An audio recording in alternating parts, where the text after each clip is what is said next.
Hello friends, வணக்கம். இன்றைக்கி பசங்க அடுப்பாங்கரையில் நம்ம வந்து ஒரு சைட் டிஷ் தான் பார்க்க போகிறோம். இட்லி, தோசைக்கு, சப்பாத்திக்கு நல்லாயிருக்கும் இந்த சட்னி. என்னன்னா மல்லாட்டை பயிர், வறுத்த மல்லாட்டை பயிர் வச்சு சட்னி எப்படி செய்யறதுன்னு பார்க்கணும். இது வந்து நான் 3 பேருக்கான அளவு தான் எடுத்து வச்சுருக்கேன். ஒரு கப்பு வந்து வறுத்த மல்லாட்டை எடுத்துக்கேன், 3 காஞ்ச மிளகா, 1/2 டீஸ்பூன் உளுத்தம்பருப்பு, 1 டீஸ்பூன் வந்து கடுகு, 1 டீஸ்பூன் வந்து ஜீரகம், கொஞ்சமாக புளி, தாளிக்கிறதுக்கு கருவேப்பிலை. எப்படி செய்யறதுன்னு பார்க்கலாம். அடுப்பில் ஒரு தாளிப்பு கரண்டி வச்சுக்கிறேன். அதில் வந்து மறுபடியும் மல்லாட்டையை லைட்டாக ஹீட் பண்ணிக்கிறேன்.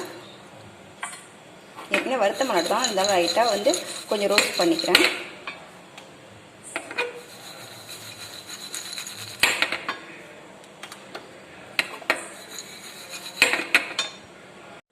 ரோஸ்ட் பண்ணிட்டேன். இப்போ இதை எடுத்து கொட்டிக்கலாம். இப்போ அரை குழிக்கரண்டி எண்ணெய் போட்டுக்கிட்டேன். எண்ணெய் கொஞ்சம் சூடேறட்டும். எண்ணெய் சூடாயிடுச்சு. இப்போ எடுத்து வச்சிருக்க ஜீரகத்தை போட்டுக்கலாம். ஜீரகம் நல்லா பொரியட்டும். நல்லா பொரிஞ்சிடுச்சு. இப்போ எடுத்து வச்சிருக்க காஞ்ச மிளகாய் போட்டுக்கலாம். காஞ்ச மிளகாவும் நல்லா வறுபடட்டும்.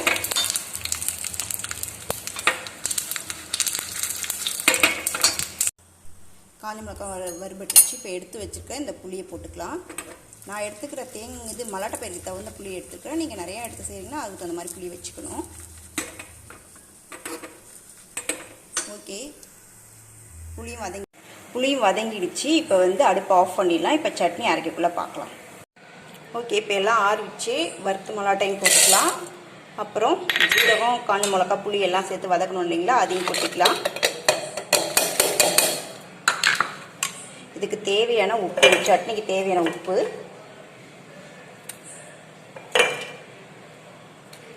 சட்னி அரைச்சிட்டு தாளிக்கக்குள்ளே பார்க்கலாம்.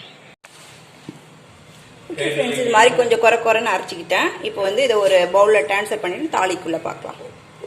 ஓகே ஃப்ரெண்ட்ஸ், இப்போ வந்து சட்னி அரைச்சி ஒரு கிண்ணத்தில் மாற்றிக்கிட்டேன். இப்போ வந்து சட்னி தாளிக்க போகிறோம். பாருங்கள், சூப்பராக இருக்குது கலரே. இது வந்து ஜீரக வாசனை சூப்பராக இருக்கும் சாப்பிட்றதுக்கும். வாங்க சட்னி தாளி.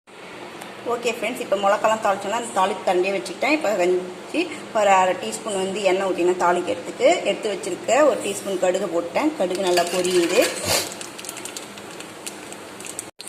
கடுகு நல்லா பொரியுது. அடுத்தது உளுத்தம்பருப்பு போடுறேன். உளுத்தம்பருப்பு நல்லா பொரியுது. அதுக்கு அடுத்தது எடுத்து வச்சுருக்கிற கருவேப்பிலை போடுறேன். கருவேப்பிலை நல்லா வெடிக்குது.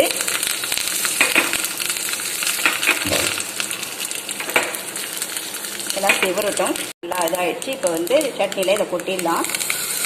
அந்த சுவையான மல்லாட்டை பயிர் சட்னி ரெடி ஆகிடுச்சு. டிஸ்பிளேயில் பார்க்கலாம். நம்மளுடைய சுவையான மல்லாட்டை பயிர் சட்னி ரெடி ஆகிடுச்சு. இப்போ தோசையோட பரிமாறலாம் வாங்க.